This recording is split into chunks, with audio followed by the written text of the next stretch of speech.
الحمدللہ رب العالمین والصلاة والسلام علی نبینا محمد وعلی آلہ وصحبہ اجمعین، اما بعد۔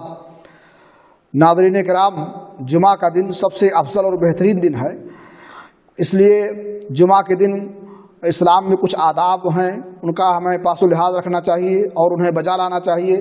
مثلا جمعہ کے دن ہمیں غسل کرنا چاہیے اور اس کے بعد بہترین لباس زیب تن کرنا چاہیے، خوشبو لگانا چاہیے اور پہلی فرصت میں مسجد میں جانے کی کوشش کرنی چاہیے۔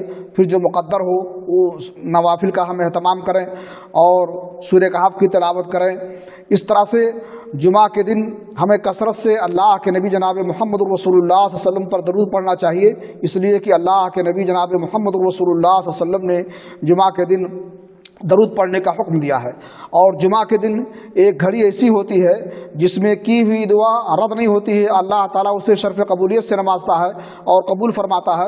اس لیے جمعہ کے دن چونکہ یہ اجابت اور دعا کی قبولیت کا وقت ہے، اس لیے جمعہ کے دن ہمیں خوب دعائیں بھی کرنی چاہیے، بالخصوص عصر کے بعد یا اس طرح سے اس وقت میں جب امام منبر پر دونوں خطبوں کے مابین اور اس کے درمیان بیٹھے تو چھوٹی سی دعا کوئی ہمیں کر لینی چاہیے۔ اللہ رب العالمین سے دعا ہے کہ اللہ تعالی ہمیں توفیق بخشے کہ ہم اس دن کی فضیلت کو سمجھیں اور اس دن جو آداب ہیں انہیں ہم بجا لائیں۔ تقبل یا رب العالمین۔ وصلی اللہ علی نبینا محمد وعلی آلہ وصحبہ اجمعین۔